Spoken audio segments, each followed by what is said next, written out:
You're now tuned in to the Soulful Stir with Tash and Diamond Symoné.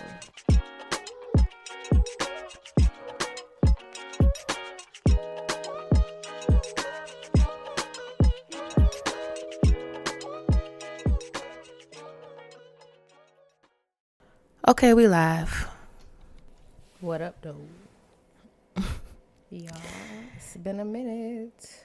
Happy New Year. And welcome to another episode of the Soulful Stir. The first official episode of 2026.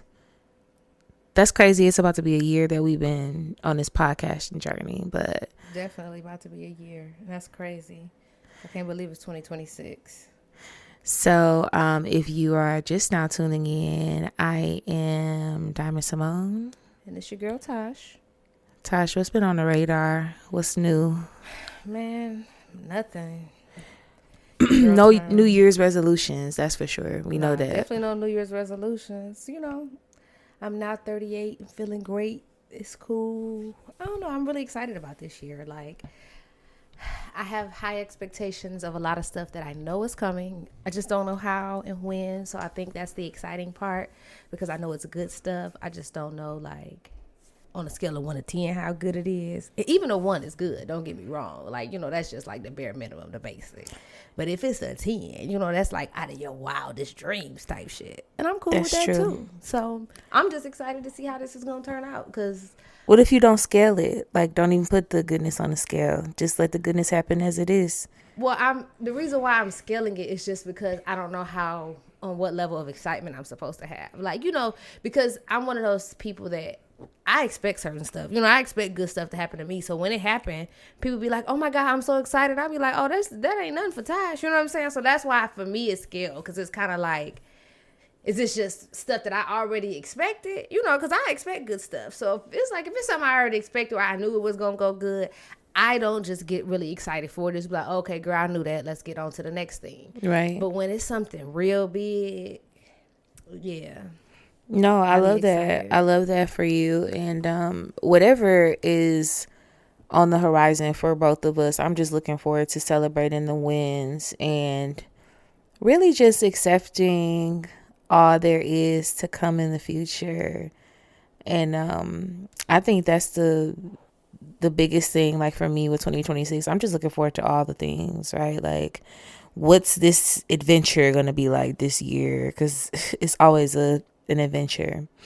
But it's interesting that I can say that, but I also just recently saw a clip of Michelle Obama saying that so much of life is those moments of just really just being like chill. Yeah. Essentially, like, it doesn't always have to be something happening. That really shifted my perspective on thinking about things, because the last quarter, I would say, of 2025, I had a lot of motion. Okay, a lot of things changed really quickly to the point where it low-key spiked my anxiety, and I was like, wait a minute, this is a lot happening. Like, what's gonna happen next? But now I'm moving to the season of just doing the work and focusing on that, being open to all there is to come in the future, but also realizing that it doesn't always have to be something happening, like I don't always have to be, it's not going to always be a season of when,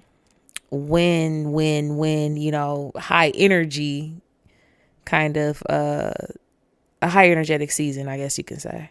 Yeah. Sometimes it's just me simply waking up is a win.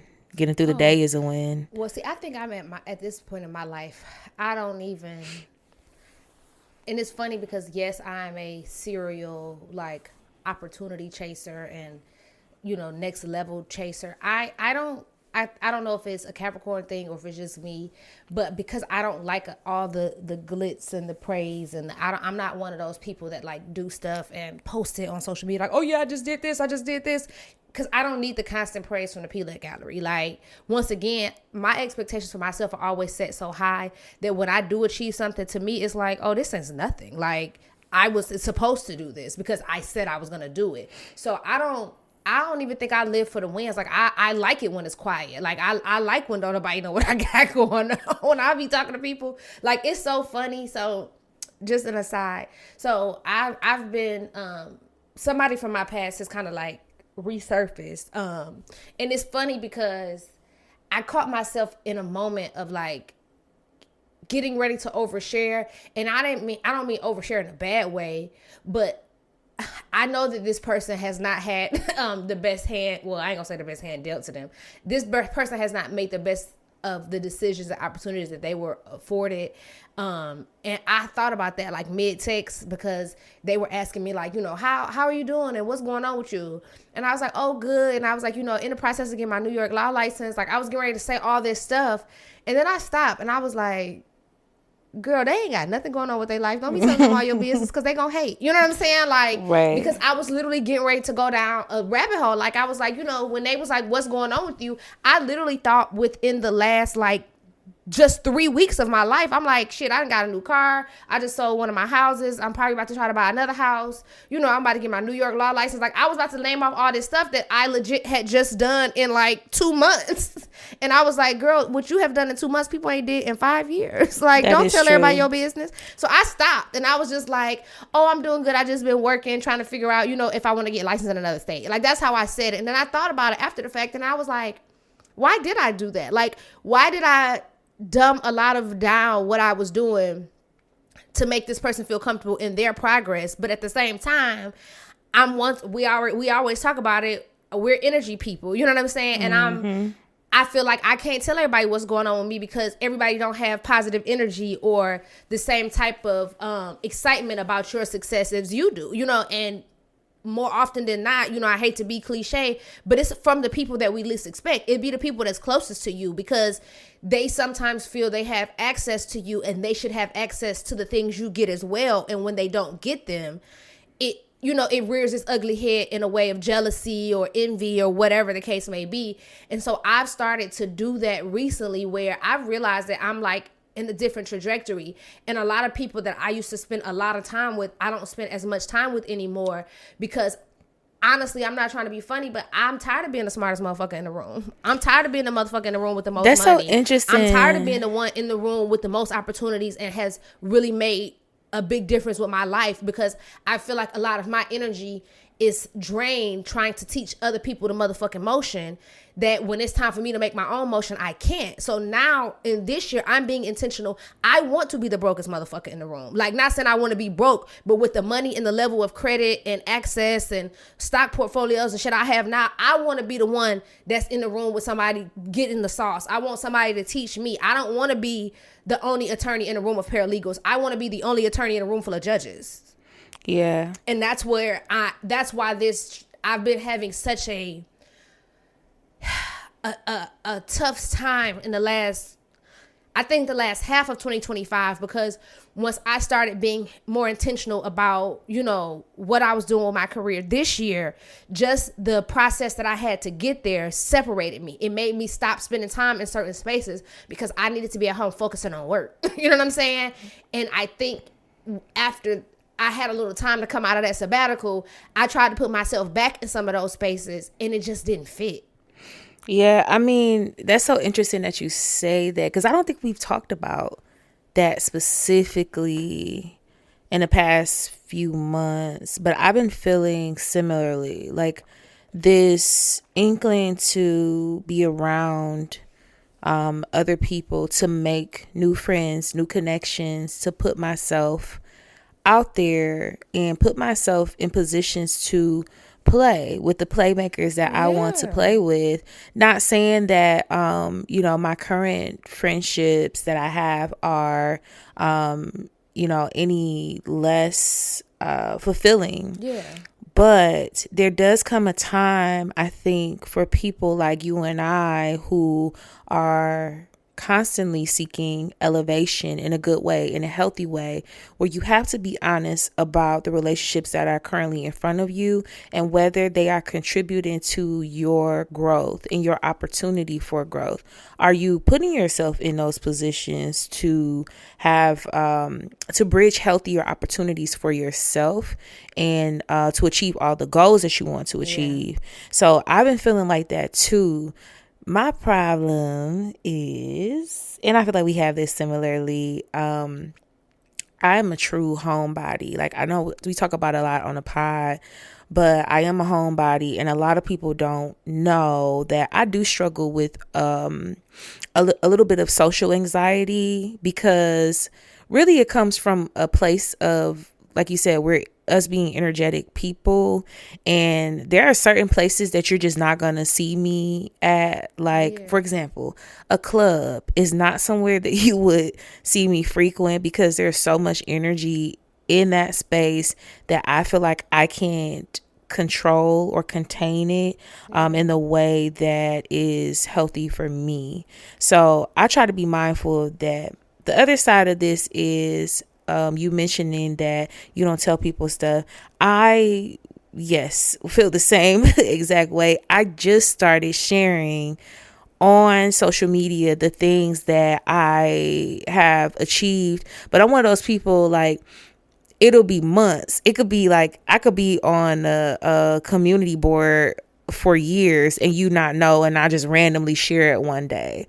But I realized that these posts and these stories that I'm sharing, my journey is going to help somebody else to be able to see themselves. And there's specific reasons why I do the things that I'm doing now, and how I'm posting. But my friends came to me and was like, you do so many different things, and you're one of those people that's so private that people wouldn't necessarily know unless they know you personally.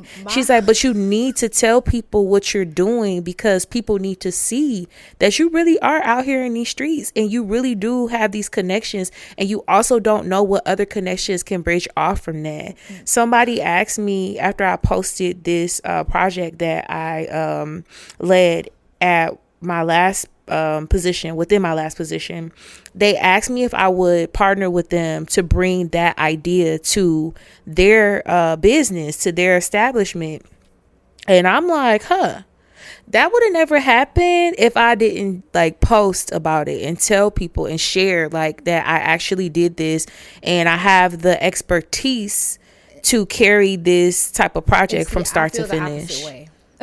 It is because I've always felt like what's for me will find me. I don't have to talk about shit for it to happen. Like, and people look at me when I say that, and I don't mean that in a cocky way, but like, for example, even when I had my son, people was like, you're not going to have a baby shower? That's where you get gifts. And I was like, baby, me and his daddy laid down and made him. Everything that we need him to have, we can purchase. I'm not having no baby shower for gifts. Like, people like, well, how people gonna buy you stuff? And I literally said to them, if people love me and my son enough, or his dad, they're gonna buy stuff for us whether we have an event or not. And sure enough, everything on his wish list or on our baby registry was purchased months before he even came into the world. For me, it will find me. And I think people say that, and I know, and I understand for some people that is well and true, and that's all fine. But because I'm so heavy into energies and other stuff, I know that all it takes is one negative motherfucker with the right amount of power and the right energy to circumvent your whole process, because they're jealous. And I don't want my shit to get in the wrong hands of that one person. And that's my thing. It's like, I had that the other day. For example, somebody that I'm close with, she called me and was like, girl, don't you still sell houses? I'm like, yeah, I got my real estate license. She was like, okay, because I went to talk to a realtor the other day, and I hated the realtor, and I thought about it. She's like, I know somebody that sells houses. She was like, the first thing that my mind said was call Tash. And I was like, see, me and her hadn't talked on the phone in months. I haven't seen her physically in months, but what was for me was for me. And she was like, this is the kind of house I want. Within 2 hours, I found her the exact house she wanted. Now we just waiting on her financing to come in. And before the end of January, hopefully, I will have my first real estate sale of 2026. But I wasn't posting real estate content no more. I wasn't telling people that I'm a real estate agent. And I think I have that too, because when you tell people you're an attorney, which is my first and primary career, you get a lot of vultures that come out of the woodwork. And I don't like that. Like, soon as I start talking about being a lawyer online, people start fucking sending you thousands of questions about, can I ask you a legal question? Well, how much do you charge? Well, blah, blah, blah. I'm on social media for shits and giggles. This ain't work. I don't do work. Like, I hate that when people be trying to send me stuff. Like, I had a big issue with that. Like when I was doing Royce's coat drive, I was posting this flyer and it was like, if you want to request a code, text this number. People don't follow simple instructions. I kept getting DMs saying, can I request a code? Please text the number, because I wasn't the only person working this drive. You know what I'm saying? Other people need to be able to see what inventory we have and what, sizes and stuff. But so I do that. It's like, I hate to post my stuff because I don't want people thinking that we about to start doing business through an Instagram DM. Don't hit me up through no Facebook Messenger. Like, my professional credentials are in either the bio or somewhere else. Like, I don't want to mix the two. Yeah, no, I'm absolutely with you on that, and I completely get it. I do leverage the opportunity to open up the communication way for me to connect with other people. Sometimes if I'm posting something, if it's something specific to doula work, for example, then I will say, like, if you are interested in doula services, email me here, because I like to start in the email and just kind of work our way from there. Because for one, I don't want my numbers being posted everywhere, just generally on my Facebook page, and then people just call you for things like you said that have nothing to do with what I've posted about, but also helps me to keep a paper trail as well with email. And I just feel like it's more professional. And that's my point. So yeah, like you said, like, there's a level of professionalism, but I think that with me, in my situation specifically, posting in that way, it helps to you could kind of like fine tune and cater the conversation to how you want it to go. Well, I think in your line too, you're targeting a very specific audience. It's like, if a man hits you up about something, he don't need your services. Like, sir, what are you doing? Yeah, why are you calling me? When you're talking about real estate and law, people will call you with bullshit. Like, That's don't true. call me unless you got a pre-approval. I'm not about to show you 3 houses and you don't even have a credit to sustain none of these. You know what I'm saying? Like, yeah, you wasted everybody's time at that point. Yeah, don't call me about no legal questions and you gonna do the opposite of what I tell you. You know what I'm saying? Don't call me about no legal consultation and you just want somebody to agree with your wrongdoings. Like, that's not the kind of lawyer I am. Like, and I think that's where I said it works for some careers in some industries. My industries are too heavily what would I say?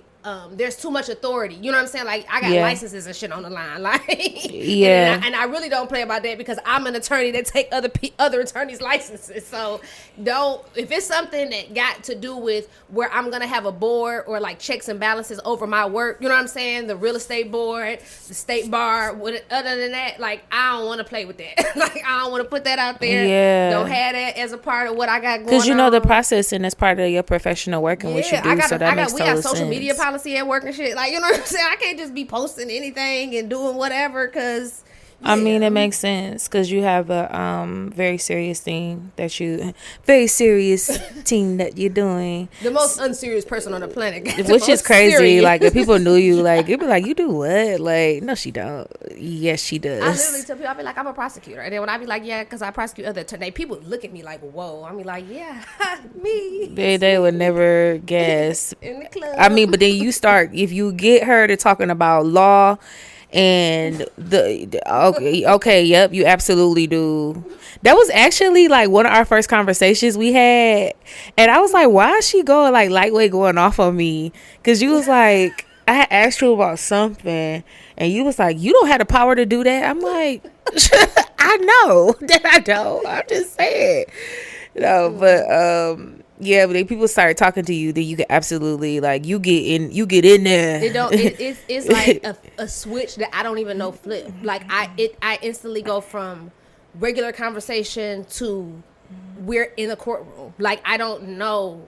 So much so that, like, Michael used to always say to me, like, please don't lawyer me. Like, we would have an argument and I'll be like, Michael, I said you have to do this, not it's this. He'd be like, why do you got to get so technical? Because that's how I think. Everything is I have to read down to the details.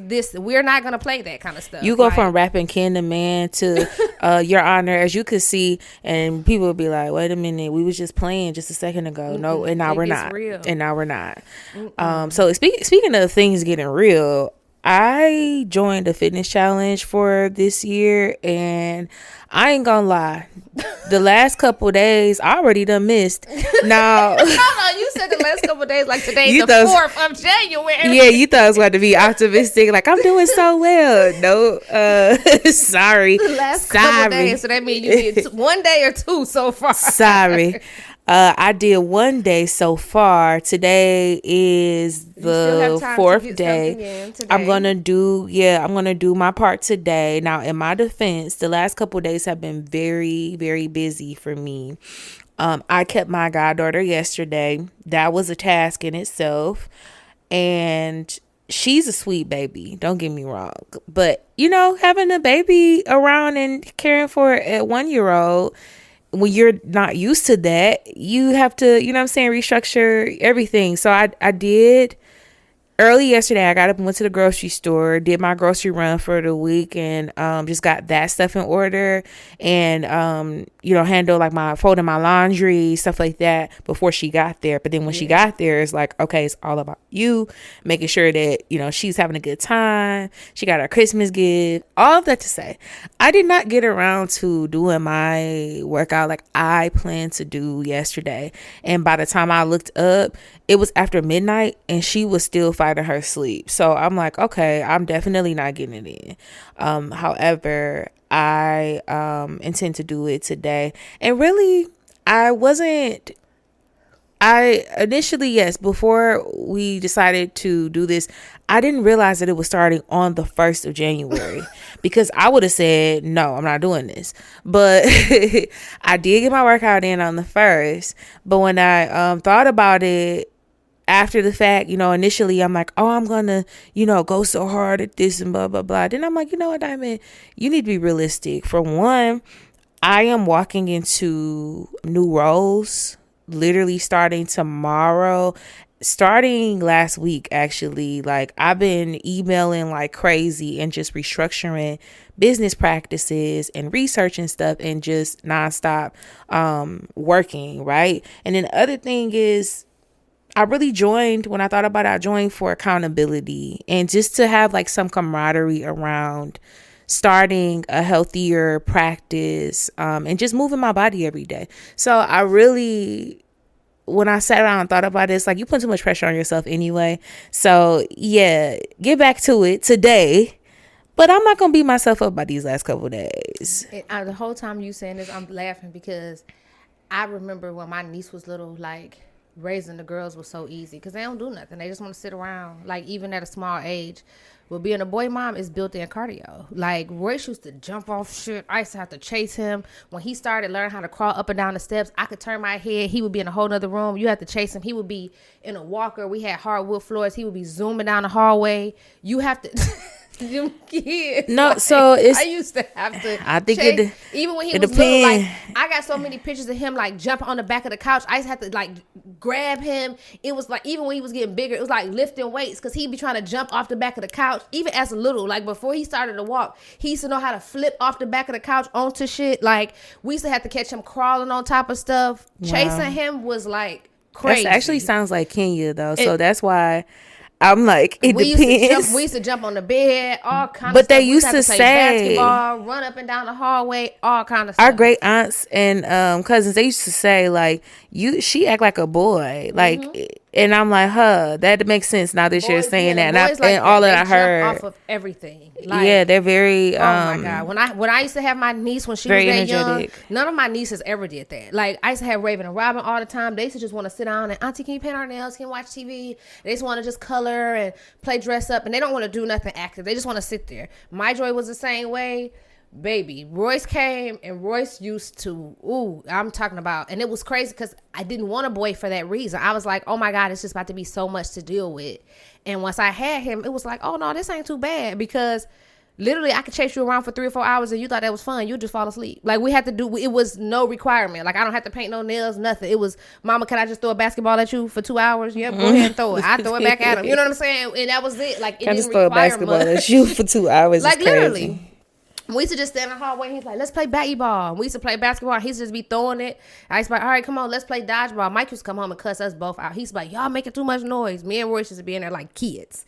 Jumping on the bed. We done bugged the bed. Mike like, I keep changing the slats on the bed because y'all jumping on it. This our bed, okay? See, she's my goddaughter is, I would say she's pretty easy. Like, she's pretty easy going. Girls be easy. Yeah, she likes to, play and have her moments. Now she's going through that phase right now, walking into the 2-year-old phase where she's developing her attitude and she's getting big feelings. And so when you tell her to do stuff now, she's like yesterday she like threw her bottle down. I'm like, oh no. Yeah, you gotta make sure the boys ain't killing honey. themselves. They be jumping on shit. Yeah, so it's more along the lines of that with her, like attitude of she doesn't like to be told no.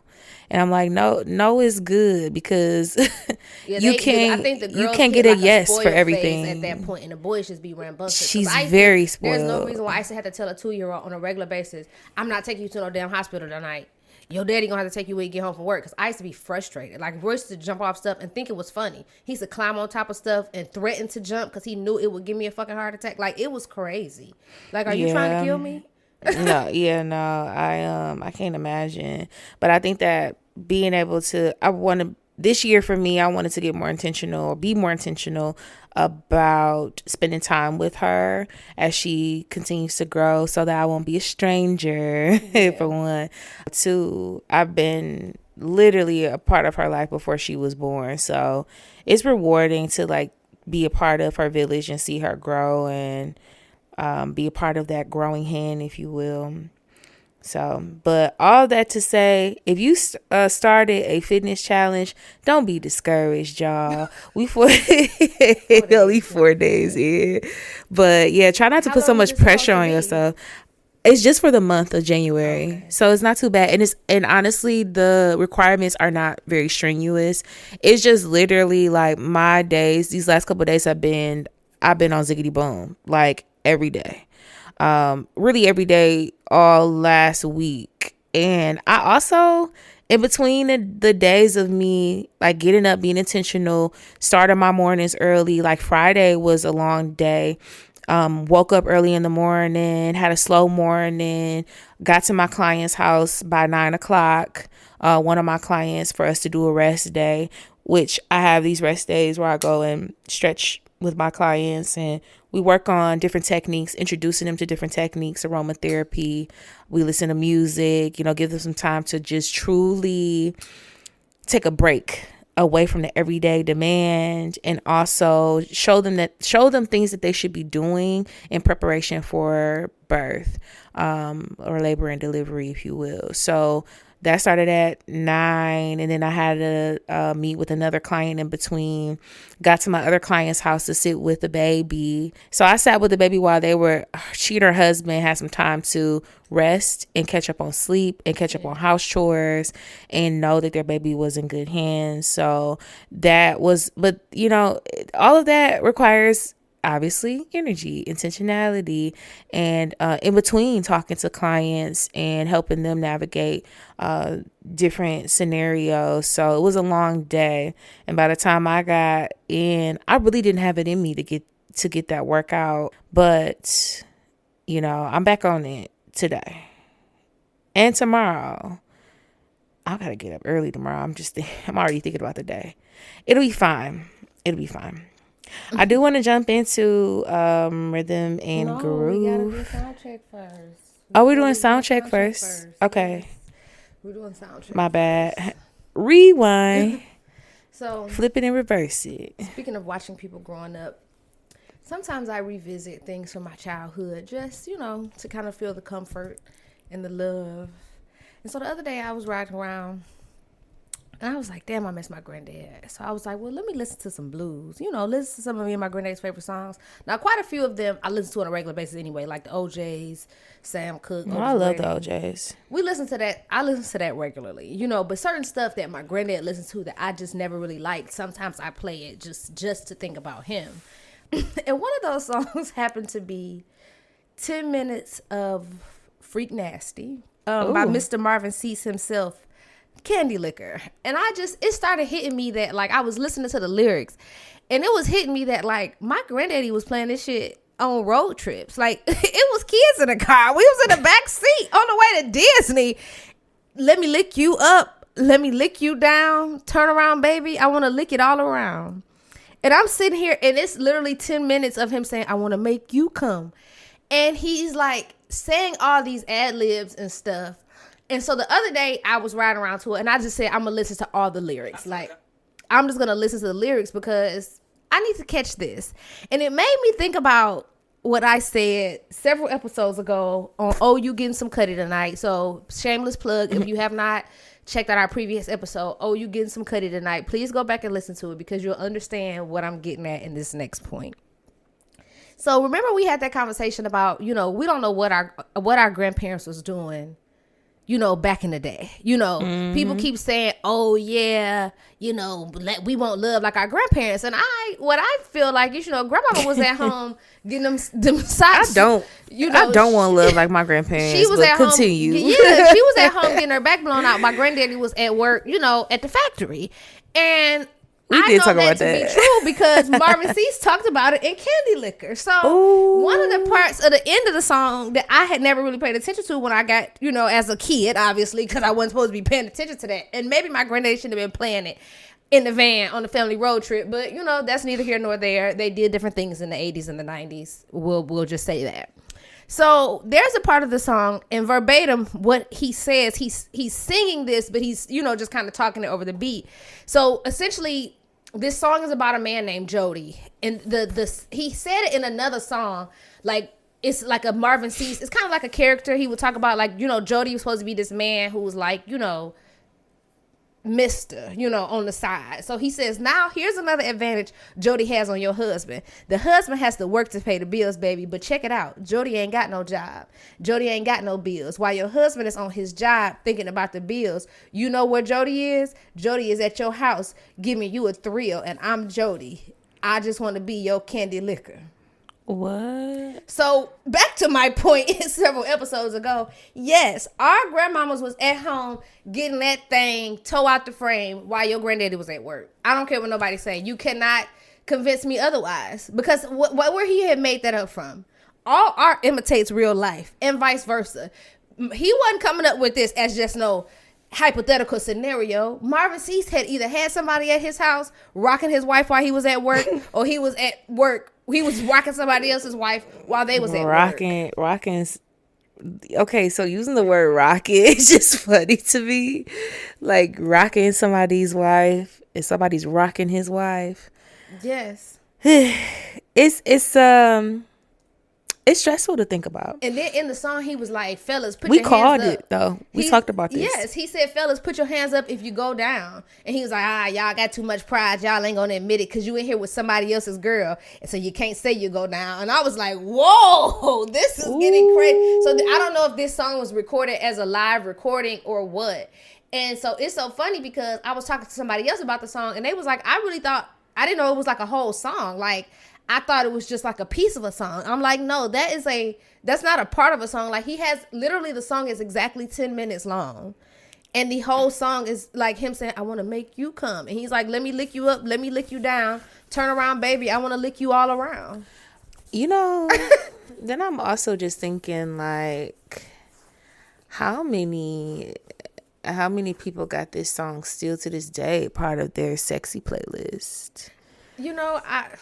10 minutes is crazy to be talking about. I believe a lot of them, because when I was in law school in Alabama, people my age and younger was listening to the blues and stuff like it, was Young Dolph. Like, their grandparents, they grew up on it. They grew up on it and they was singing it. Like, they liked it. Compared it to Young Dolph is crazy. I mean, you know what I mean? Like, young people supposed to just listen Rest to young in peace, Young music. Dolph, though. Like, I really like I like Young Dolph. They was playing, like, they literally, like, you go to regular clubs or clubs in, how up here we go to Teresa's and we like old school R&B, you know what I'm saying? But they gonna play some young stuff because some of those older people like young stuff.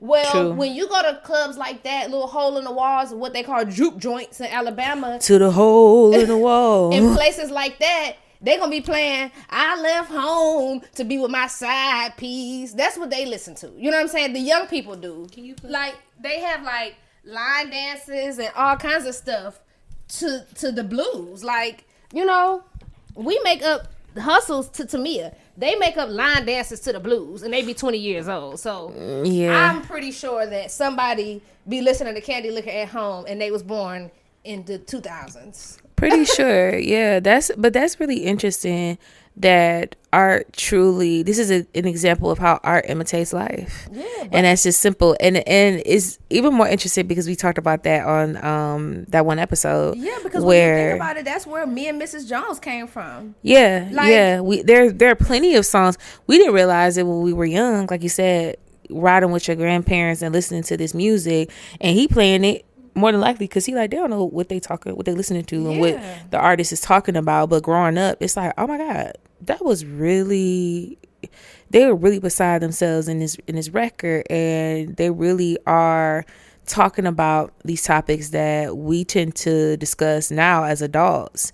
The fact that people did have affairs and it was more common than what people like to believe. But I literally just had this conversation with my personal the other day about how the structure and expectations of relationships, of marriage, etc., have changed quite a bit in terms of women truly living the lives that they desire to live and not feeling like they have to settle for a man.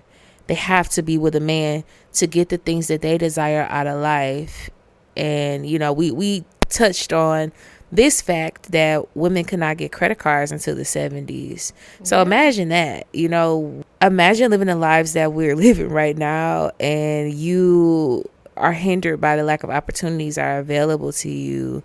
A lot of our greats, grands, I'm sorry to tell y'all, but they wasn't all that in love with granddaddy.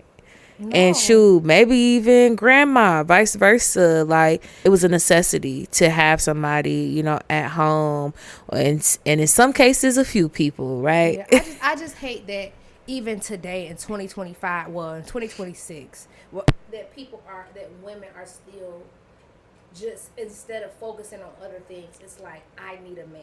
You know what I'm saying? Like, I know a few people in my life who are looking for a husband because they need financial support versus, let me go find me a side hustle. Let me, get me a little second job to, pad my income. You know what I'm saying? Something. Like, I just never looked at a man as a financial plan. Me either. He might have money today, he might lose his job tomorrow. Or I've always told people, like, I have friends who used to go, I want a with money. Ooh. No, you don't want a with money. You want a that's generous, because guess what? I had a that was broke when I was in college, okay? He would go to his grandmama's house and get $25 and come home and get me 20 of it, okay? Okay, every period. time, like clockwork, because he was like, you be making sure we get places and stuff, because I had a car. He did, and shit. He had $25. I had 20 of the 25. So, and he didn't have money, but he was generous. He was always going to make sure. I remember my birthday. I mean, I don't remember because it was like one time. But my birthday is 4 days after Christmas. We talk about that all the time. I remember all the money his grandmama gave him for his Christmas. He spent it on my birthday. He literally saved up on his Christmas money because he was like, I want you to have a good birthday. I would never do that, yes, but that's special. Want somebody with financial resources, but it's a lot of men out here who got a whole lot of money who wouldn't buy you a taco. I know people personally, I ain't gonna get in the industry, but I know people who dating somebody that's famous for what they do as a career, and this person will not even take the mother of his kids out for dinner. They will go out to dinner, and he will buy him and his kids food, and will look at her when the check come and expect her to pay her own. He done told her he ain't buying them. If they go out on family vacations, he's buying tickets for him and the kids. She has to buy her own ticket. That is so interesting. You can have money. It's a mindset. They're in a relationship? They live together. Oh, God. Free my girls. She paid some of the bills. Free my girls. He out all over. Every time you look up, he in different places of the world of doing stuff that go along with his career, and he's making money. And when it's time for something to come up, she got to pay for her own stuff. What makes this worse is that almost every person listening to this pod knows this person. That's the level of famous that they are. They a person with extreme financial resources. They have the means. And network, professional network. There's no reason why you go buy your person a car and then don't even pay for no car insurance. You got her riding around with no car insurance. Like, that's crazy. It's very sad.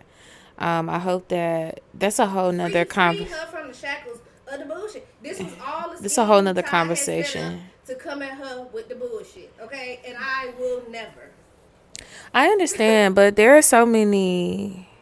You just truly never know what people are doing inside of their homes. And I mean that on several levels, especially relationship wise, because when people are out, especially people that are famous, and they are out in the world creating this image for themselves, you just truly never know who these people are behind closed doors.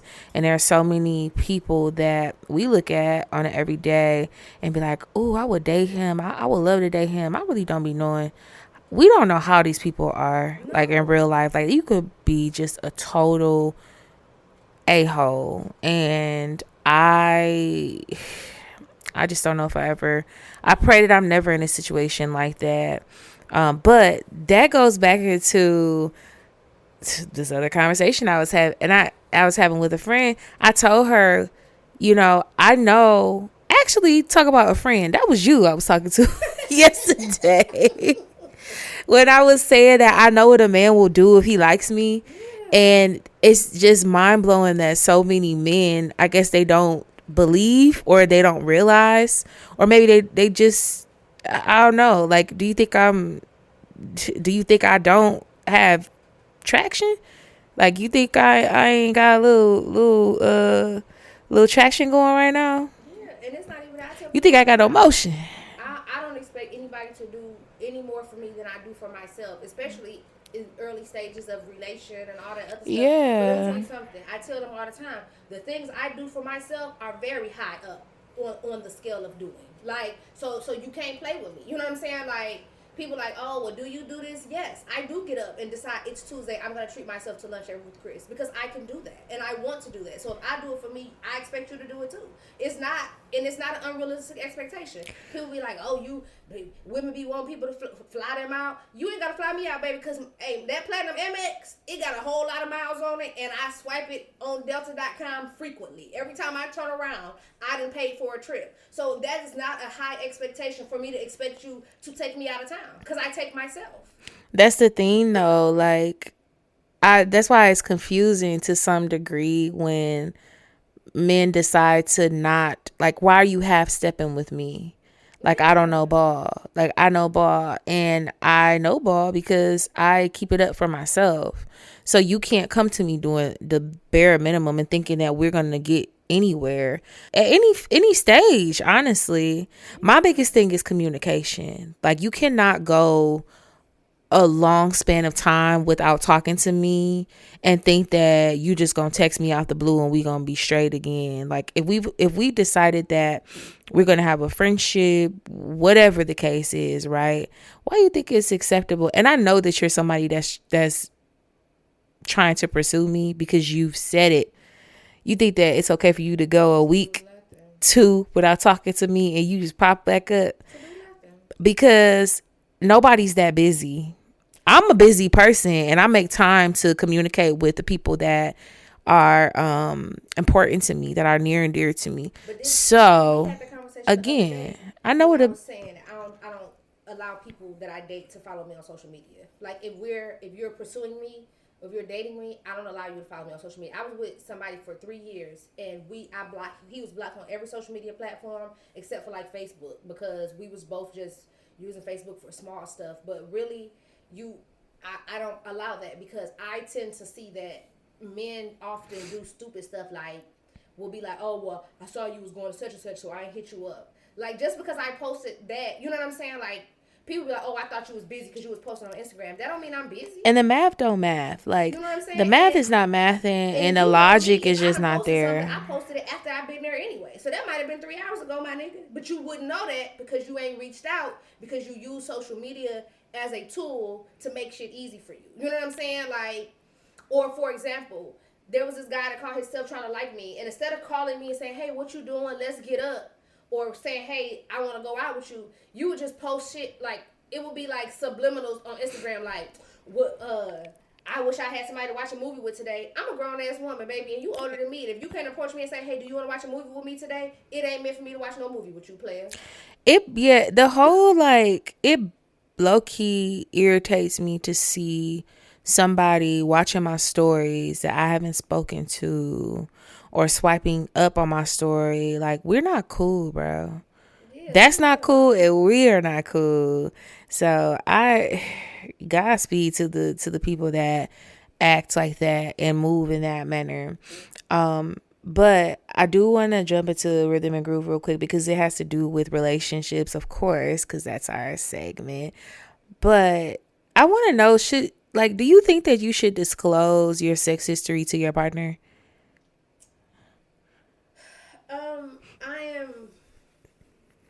I think I'm kind of torn because while I think you should, I think there's certain things that need to be discussed versus others. Like, do I care how many people you've been with? Absolutely not, unless that resulted in children or, STIs or STDs. Do I need to know the number of people you dealt with? No. But if one of them happened to be a man, absolutely I would know. Oh my God. I don't feel it's a double standard. I feel like women should disclose that. A lot of women will have experiences with other women, and just because they don't consider themselves bisexual or lesbian doesn't mean that your partner might not know. And I'm not saying he wants to know because he wants to take advantage of you and, oh, I want to have a threesome with you and another girl. He needs to know because just like women will want to know if their man had an experience with a man, because you want to know what you up against. I want to know if I was a man and my woman had been with a woman before, let me know, because I need to know that, because some women use that as a way to be sneaky. Like, I'm not saying it's all women, but we know there are some that'll be with their homegirl. Like, I'm going on a girls trip and y'all out doing stuff that ain't girl trip-ish, and your man just think it is because, this is what you told him. You know what I'm saying? Like, and I say that to say I'm laughing because I think that's hilarious. I take a lot of girls trips. I go with my cousins. Me and Felicia go places. I go places with my girls every time, okay? We not hunching. We ain't never bumping boxes. We don't even get down like that. You know what I'm saying? We ain't hunching and hollering. I think the last time me and Felicia slept in the same bed in a hotel is maybe when we went to London, I think, because the way the hotel was set up. And that was, 11 years ago? Like, but it wasn't a thing. This is like my sister. You know what I'm saying? Like, my mama consider her a child. Her parents consider me a child. We ain't like that and will never be. But my thing is, I get the apprehension of it. And just like I would want to know if my man had a sexual encounter with a man, and you tell me you about to go to your homeboy's bachelor party, I need to know, are you the entertainment? Oh, my God. You see what I'm saying? I need to know. Because it's too much going around and too many people keep stuff a secret. And just like we talked about before, those secrets break up families. When you're not telling people who you done had a kid with and that's somebody's cousin and they not telling the truth. If you're not telling me that you done been with a man and been exposed to these kind of STDs, I can't be comfortable being with you. You know what I'm saying? Yeah. I think a part of intimacy and allowing yourself to be open with somebody intimately is knowing what you're up against. And if I know that, okay, yeah, you was a little promiscuous in college, but you never had nothing, I've only been with women, but I like to do this, I like to do that, I can feel more comfortable knowing, okay, cool, this is your past. You ain't got to tell me it's been me, Tina, Felicia, Yvonne. You don't have to do all that. It was Brenda, Letitia. Yeah, you ain't got to roll out the name, say I lost my virginity when I was 13 with Nisha, and she now lives in Oklahoma. I don't need to know all of that. But have you been infected? I need to know that. How long ago was it? I need to know that. Do you? Let me see in my chart, Bookie. Give it and take it? Please let me know that, because I need to know what I'm up against. So there's a lot of you've hit the nail on the head for me in my response to. I think that being intimate with somebody requires a high level of responsibility that a lot of people do not practice inside of relationships or in casual situations. If you are deciding to lay down with somebody and be sexual, be intimate with that person, then you should be able to have these honest conversations around your past. Now, I'm not saying that, like you said, you don't have to disclose to me how many partners you've had and what's the name of these people necessarily. Now, if we run in the same or similar circles and we are deciding to be serious with each other or be intimate, I do think that there's a responsibility there to let me know if you hit one of my homegirls or exactly. Don't put me in a situation for somebody to have a one up on me either. And I won't do it to you either, because if I hit one of your homeboys, then that is something that should be disclosed. But absolutely the safety around being intimate, the safety around being intimate with somebody is so important, because we already have this missing piece in society where we're not talking about sex the way that we should. We're not talking about reproduction and consent the way that we should in our households, right? Or even in our schools anymore as we should. So when we sit down and we're intimate with each other, this is the safe space where we should be able to have these conversations and say, hey, look, this happened in the past. Like you said, let me see your my chart. And if you don't feel comfortable doing that with somebody, then my question for me personally would be, why are we doing this? Why are we sitting down and trying to have this intimate exchange if you don't even trust me enough to tell me the truth about your past? I think it also aligns with how we receive pleasure and what we deem as pleasurable to us in intimate spaces, right? And the fact that we talked about this on an earlier episode as well, like, what does pleasure look like? I don't know many people that can sit down. I've asked a few of my close friends. I don't know many people in my life that have sat down with their partners and asked, just simple and plain, what is pleasurable to you? Because it's not a one size fits all kind of thing. But if you sit down and you have these honest conversations about someone's sexual past, then it does help you to piece together also in those conversations what is truly pleasurable to that person. Because like you said, if you're somebody who enjoys anal play, for example, if that is a part of how you receive pleasure, then that's something that your partner should know if you're laying down with that person for pleasure. Like, I was about to say something else, but then that just drove me to another point. I think, though, because there's so much conviction and so much, what would I like to say? There's so much stigma behind men and anal play. Mm-hmm. Is why men that may enjoy it might not talk about it. But that's where I think the issue comes in, because if you know you're comfortable with yourself and your sexuality, and it's not about an issue of sexuality, it's just what you like, you should be able to tell your partner that. Because if you try to go and experience that pleasure, because we all know that there's nothing that, if somebody likes something, it's only so long that they can refrain from having it before they start to want it. You know what I'm saying? And I feel like if you do that, that will stop a lot of this feeling like I gotta go do other stuff to get the level of pleasure that I should be getting at home, because you just need to have the conversation. This episode of The Soulful Stir has been brought to you by Bugg Organics. Bugg Organics is a 100% Black woman-owned apothecary. Bugg Organics offers a host of 100% vegan and organic condition and body oils. Bugg Organics is known for their Tash Tonic stimulating hair growth oil. It is a 100% organic scalp oil that stimulates hair growth follicles as well as soothes the scalp. They also are known for their Mr. Beard Stuff, which is a highly sought after beard oil for the fellas, as well as their Body Slick body oils that comes in 4 different fragrances. Shop with Bugg Organics and check them out online at www.ladybug with 2 G's, so that is LADYBUGG organics.com. Also, all of their socials are Ladybug Organics as well. They have a platform on Instagram as well as Facebook, and would love for you to follow as well as shop.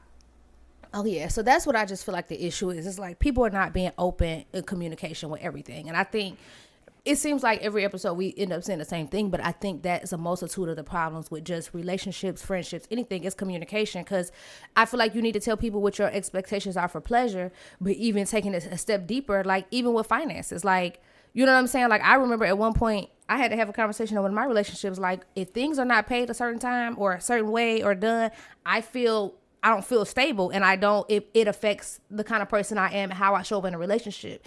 And I think saying stuff like that really opened the door of like, it's bigger than just what we assume. You know what I'm saying? Mm-hmm. And I think people have to tell people like, yes, I do like pleasure and I do want to feel it this kind of way, or I do want it this much. I don't want it this much. But I think people are so busy trying to please other people that they forget that they themselves require pleasure, or they require to be fulfilled in a certain way. Right.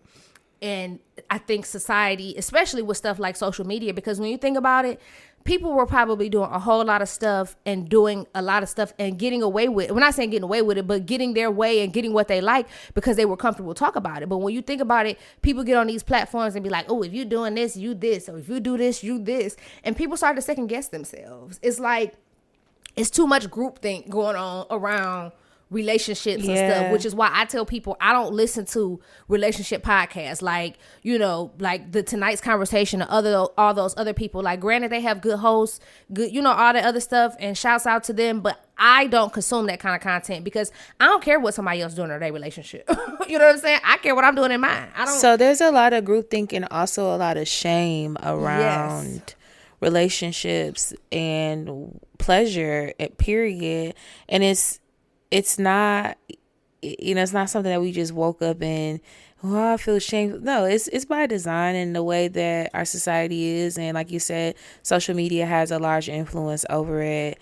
I believe in the ways that people feel comfortable sharing the truth of any matter, really, like whether we're discussing finance or sex, whatever it is, like, you know, oh, if I tell them this, then they're gonna think I'm a whore, or if I tell them this about my past, then they're gonna think X, Y, and Z, or if I share that this is how I like to receive pleasure, you know, am I gonna be categorized as this? Like, it's just too much. But the whole truth of the matter is, the big question I think that we should be posing is, if you don't feel that you can be honest with the person that you are being intimate with, or the partners that you are being intimate with, why are you with them? Why are you spending your time with that person, for one, but also why are you opening yourself to that gateway of dishonesty? Because that's really what it is, full circle. What comes of that? More dishonest practices and dysfunction, I think. Oh, absolutely. It's definitely like deceptive, like deception at its best, because I look at it like too, especially when you think about stuff like, I've said that for years, like men or women who think they're like, oh, I'm doing something because I'm juggling multiple partners. You ain't really doing nothing if people don't know that you juggling them. You know what I'm saying? That like, is true. If you can't sit down with Ashley on Thursday and be like, hey girl, I'm going out with Jasmine tomorrow, don't call me after 7. If you can't say that, you ain't really doing it. You know what I'm saying? You ain't moving how you think you moving. You might think you're doing something, but you're not really doing anything. Because I tell people all the time, you'll get way further with, especially me as a person, you'll get way further with me if you're honest and I know exactly what I'm dealing with and I can choose my battles wisely. If you don't tell me and I don't know what I'm up against and then I find out, that's more of a violation to me. Because first of all, you felt like you had to lie to me. You know what I'm saying? Why did you just tell me the truth? Yeah. And it's a big issue. And I think, once again, all of that starts with being honest. But you can't be honest because there is a lot of shame in it. That's being projected on people from outside, like just outside noise. You know, like if you like something, like people talk about me all the time. They be like, you do not care to be in a group of people that like Beyonce and say you don't like Beyonce. No, because I don't give a fuck what y'all like. My ears don't like what y'all ears like. You know what I'm saying? And y'all ain't gonna shame me for saying that. Like, I'll tell people all day, I think Solange is a total better artist than Beyonce. I don't give a damn if you don't think so.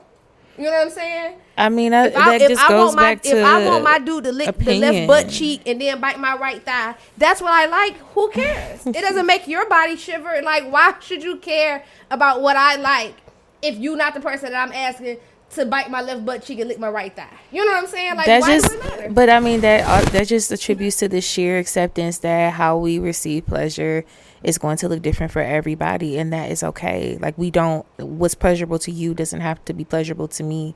There are plenty of things that people like that I don't care for, and I'm okay with that. Yes. And they should too be okay with that. Because I'm telling y'all right here, right now, on wax, if you ever spit in my mouth, I'm going to prison because I'm going to beat your ass, butt naked or not. That is disgusting. And I absolutely will never accept anything like that from anybody. I don't care. And that's the thing. It's like social media, that became a thing. Like, when did that ever happen? You know what I'm saying? Like, I ain't trying to say I've been out here like that, you know, but I'm 38. I've been freaking for a little bit of time. You know what I'm saying? And I just ain't never came across that until social media is all of a sudden, and it's so many people were talking about it. It's like, where has Auntie been? When did y'all start that? Like, did you have to be born in a certain year? Because I definitely know people that was born in the 80s was not doing that. You know what I'm saying? So how all of a sudden did that come up? I don't know. We don't know. We don't know what people be doing in their homes. We didn't talk about that kind of stuff on the internet. All of a sudden, people started talking about it, and it was like, yeah, you don't want nobody spit in your mouth? That's so sexy. I believe people think that because of what other people are telling them. I ain't gonna lie. I was indoctrinated. I had an old school grandmama, okay? Grandmama didn't play that spitting. You couldn't even go outside and spit in her grass or she would tear your ass up. Grandmama said spitting was nasty. You spit in the toilet or in the trash can. She didn't play that spitting stuff. You don't spit on other people. And she also had a rule that you don't put your feet on people. That's why I used to have to watch myself with my son, because he would sit there and kick me for fun, like with his little toes, and I used to grab his feet and I used to be like, don't put your feet on me like that. Until one day I had to realize that he ain't trying to be disrespectful. But my grandmama didn't play that. So to me, you spitting on me, exchanging bodily fluids is disgusting. Yeah, so that leads me to my next question. Do you think it's acceptable to put pressure on your partner to contribute or do sexual activities that they're uncomfortable with or unfamiliar with? Absolutely not. I think there's a difference. Now, I will say this. I think there's a difference between the uncomfortableness and the force of stuff that you know you don't like. Like, for example, like I just said, you're not going to force me, and if you ever try to manipulate me or force me into allowing you to spit in my mouth, just know, I feel like Dave Chappelle, just know that the people got me, because ain't no way it's going to happen. And no, you're not going to disrespectfully keep forcing me or asking me to do it, because I'm going to keep telling you hell nah. But now, if it's something that I haven't experienced and I'm willing to experience it, I don't think it's okay for you to force it. But if you are my partner and you're trying to introduce me to another level of pleasure, and you're trying to, you know, I don't want to use the word coerce because it has a negative connotation, but you're trying to assuage me into doing something that you know I might like, I think you have a duty to be patient and allow your person to tell you when they're ready to experience it. And I also believe that you should do it in a way that makes it comfortable for them. Because I'm all down for people experiencing new things or being introduced to new things that I just might not be aware of, but you can't force somebody into that. Right. No, I absolutely agree. I think there's a way, and again, it just all ties back to communication. There's a way for you to be honest about what's pleasurable to you and to ask if your partner will be comfortable with trying something new. But there should be no pressure, I feel like, in sex, period, because intimacy and sex just shouldn't be a place of pressure. Like, no pun intended, but it should be a place of pressure in terms of someone feeling like they have to do this, or their partner is not going to be pleased with them. Their partner's going to get upset or retaliate again, whatever. Like, it shouldn't be a an environment for that.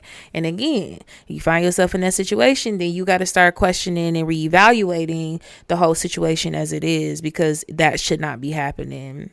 Well, I do want to share a confession that we had before we get out of here. This came in just in time at the top of the new year. And it says, "Hey ladies, happy new year. Loving the pod and all that you've done in the past year. I have a general question that I think will be interesting to have your perspective on.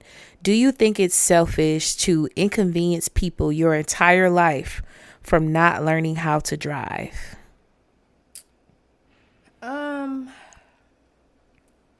I think so. I think a lot of stuff is irresponsible though. But yes, I think that inconveniences people a lot. Do you think it's selfish? Well, I don't think it's selfish. I only think it's selfish when it becomes an inconvenience to people. Like, for example, I know somebody like who didn't drive, but this wasn't a person who was like, "Hey, can you give me a ride? Can I ride with you?" It was never that. It was, she was like, "Oh, I catch a cab, I catch the bus, catch the train, whatever, I'll get there." And I think that's different. That makes people more willing to help you. "Oh, I take you somewhere, I get you a ride," because you're willing to pay the cost of your own decisions. And I think that's where people lack accountability. It's like, if you chose to not get a car, if you chose to not drive, that's fine, but it's not my job to now be your chauffeur. Yeah. No, I agree with that 1000%. That's my perspective on it as well. When you start to move in a selfish manner, knowing that this is a decision that you made and that this is a life skill that is a part of, it's a part of our everyday lives, right? Whether you drive or not. Now, there are places where the transit systems are much better than they are in Detroit. Like, we don't have, a train station like they do in New York or, in Chicago, where it's a bit easier for people who do not drive or do not have their own personal transportation to get around. So I think that's one part of it. It's a part of our everyday life. So if you are a person, like you said, that's resourceful, and you take responsibility for choosing not to learn how to drive, then have at it. That's totally fine. Now, if you become a person who's like, "I need you to take me here and I need you to take me here," and you become heavily reliant on the people in your life that know how to drive, and you take advantage of that as someone who does not know how to drive and does not want to learn how to drive, if you make that the expectation, okay, knowing that you don't have this skill and you chose not to have this life skill, then it becomes selfish. And that's when you have to pump the brakes and draw the boundaries around that. And also, that's when you got to start asking the important questions of, well, maybe you should learn how to drive, or why didn't you learn how to drive? Yeah. I think it's important to highlight too that, I think we obviously live in a society where, again, mobile transportation is a big thing. We also don't talk enough about the fact that some people have traumatic experiences around driving, where, so many stories we would just never know as to why someone decided not to drive. Yeah. Some people have disabilities where they're unable to drive. Well, those things are different. And it is. For example, more like closely related, I mean, we talk about it all the time. My niece was killed in a car accident. Her younger siblings are just able to drive now. My nephew turned 18, and all of them kids before my nephew had their license at 15, 16, but he lost his sister and he was scared. We lost my niece 2 years before he got his license, and he could have gotten them any time between her passing and when he actually did, but he wasn't ready. And I think when it comes to stuff like that, though I understood it, we also use that as a teaching moment for him and to help change his perspective, because at that point he decided to say that I now want to drive because she can't. You see what I'm saying? Like, because my sister's not here to drive, I want to be able to, I want to get over that fear of not being able to drive because she couldn't help what happened to her, so I understand. And a lot of people process things and grief a different way, but we had to work with him a little bit to kind of get him to understand that just because that happened to her, it won't happen to you. And I think once again, that comes with environment, that resourcefulness, that willingness to want to get up and do some stuff and just be accountable. Because like I said, I know, certain people can't do certain things. I think it only becomes, once again, selfish when you are able, when you haven't had those experiences and you feel entitled to people taking your place. Yeah, it's a sense of entitlement. Like when there becomes a level of entitlement to that, then it becomes selfish, an act of selfishness. So that's a good question. That's a question that I never thought about, like in just everyday life. Like, is that selfish for people? Because I grew up in a household where my grandmother, she didn't drive. She never learned how. Well, I was gonna say back then it was different because I have a great aunt rather, who never drove, and I always would look at my cousins like, y'all literally hang y'all hat on going places because I got to take my mama, I got to pick her up, I got to drop her off. Like, literally everybody had to take her to work. And it wasn't like she wasn't driving, she was at home. She was a teacher. So she had to go to work every single day. Yeah, that's how my grandma was. She worked, and she, until she retired, and she would get there on time. She would always catch the bus. She just never drove. It wasn't something that was, she or her sister, they both never learned how to drive. Their brother knew how to drive, and so he was one of the only ones with a car. But it was not, it's never been uncommon, like, to me. Like, I grew up in that familiar space of being in a household with people who did not drive. I did think that it was strange as I got older, and my mom and her siblings, they all drive, and so seeing that was one thing. But it also, for my mom, it bred something in her that was like, well, I would say her life experiences led her to raising us and being adamant about us knowing how to drive. My sister and I, she was like, you will learn how to drive. You will not be fearful about knowing how to drive and learning how to drive, because I don't want you all to grow up and have to depend on anybody for anything. Absolutely. And so she said, this is a life skill. You have to learn how to drive, and, you'll be fine. So having that backing is something that was always at the forefront for me, but I never fully considered whether the decisions that people make in regards to learning how to drive, or any, life skill for that matter, how to cook. I mean, that's just like, I'm not how to trying swim. to be funny, but I take it a step further. I don't see how grown people don't have a car. Like, I understand if you don't have the finances to get one, but people, like, you know what I'm saying? Or if you don't have the driver's license, but it's like, people will have a car and sell it or not have a car and be okay with that. And it's like, how are you okay with just sitting at home waiting on somebody else to come pick you up? Like, it's really when you live in a place where the transit system is not as flexible and dependable. Like, again, being in Michigan, being in Detroit, we don't have the transit system that comes, like the buses run for real in every other city. When I was in Atlanta, as long as I was in Atlanta, that's still not dependable. I was just about to say, things happen with that too. I was, as a woman, that's dangerous to be on that train and that bus all the time like that. You know what I'm saying? Yeah. Like, y'all people learning your pattern. Back in the day. Listen, y'all seen the MARTA girl. Remember the girl went crazy and beat up the old lady on the MARTA train back in the day? And it was online. That was in Atlanta. Like, yeah, that stuff was is wild. crazy. Like, people get killed on New York subways all the time. Innocent people. People ride these trains and these buses with mental health issues, because especially in Atlanta, you can ride from one side of town to the other, and people just stay, especially in the wintertime, if they're homeless, they will just ride up and down the train, you know what I'm saying, the whole time on the train to stay warm and stay inside of somewhere. And you don't know what kind of people you up against. And I would never, it's like, I ain't trying to be funny, but like, that could have never been me. Like, that whole Jody and Yvette thing, I'm not sitting at work waiting on nobody to come pick me up in my car. Like, I ain't sharing no car with nobody. Like, I'm sorry, I love you, but I could never be one of them people. And maybe that's why God ain't gave me no husband yet. But I'm not struggling with nobody. We not about to be two grown people in one house sharing no car. I can't do it. I just, that would make me so much of a horrible partner to a person. Like, I'm my best when I feel free and I don't feel restricted. And in order for me to feel free and not restricted, I have to have access to money, my own money. I have to have access to my own vehicle. And I need to be able to come and go as I please. Whether that means taking my children with me or not, I need to be able to move. I don't want to have to say I got to wait for my husband to come home, or I got to wait for my husband to transfer me some money before I could go do this. Yeah, I need to be able to hop in the whip. You know what I'm saying? Take the kids to Chick-fil-A. Let's ride to the mall. Let's do something. Yeah. I don't like that feeling of being stuck. Yeah, that's why that's a life skill. And I mean, I get it 1000%.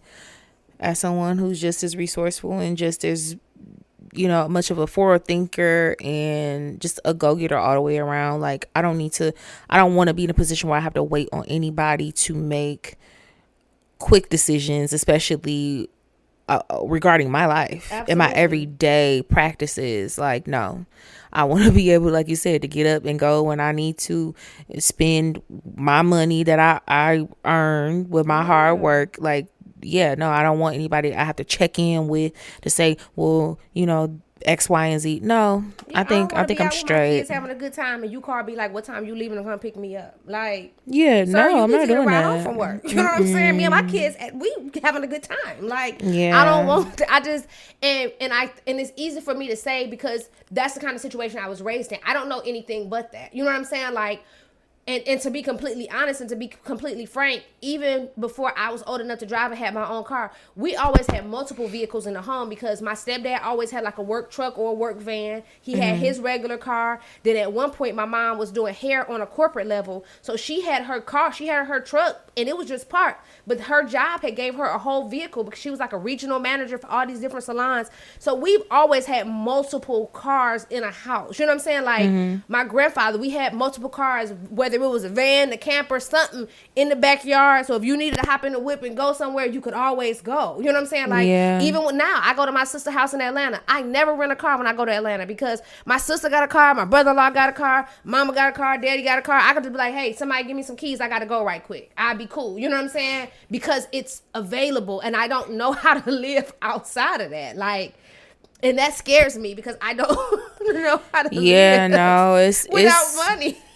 There's different things and this stems into like a whole nother conversation I feel like we should talk about in a later show about the ways that we have become spoiled by society in some we're definitely going to talk about in some like ways because this specifically makes me think of an incident when I was a kid, and again we'll save it for because we ran a little short on time, but it was a specific incident that happened when I was younger, and my granny was looking at us and she just thought it was so funny that we were like really flipping out about this one thing that just in the grand scheme of things was like, you didn't need it in the first place.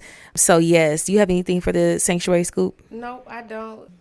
But I'm excited for this next episode of conversation because it's funny that we even bring that up because I thought about that as a topic to talk about on our coming episode. So yeah, we got to delve into that. Yes. Yeah. Well, follow us on everything at the Soulful Stir. We are really picking up traction this year. Looking forward to having some special guests with us in the studio and coming to talk to us, getting in their business. Oh, okay. Yeah, y'all probably think I forgot, but I ain't forgot about Trash Literature Tuesdays.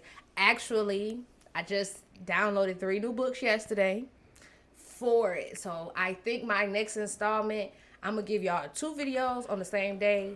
I'm going to tell y'all right now, it ain't going to be this Tuesday coming. Well, you know what? It will be this Tuesday coming because I'll have them read. So by the time y'all hear this episode next Sunday or on a Sunday, the following Tuesday, we're going to have 2 installments of Trash Literature Tuesday because I got like 3 new books that's about to be real ghetto. Okay, like real ghetto. Listen, and I'm looking forward to that for y'all. So again, follow us on everything: Instagram, TikTok, YouTube at the Soulful Stir. Send us your confessions. Send us your wild questions. Whatever you want to share with us at the selfishness at gmail.com. That concludes our first official episode of 2026. Thank you guys so much for tuning in. Over and out.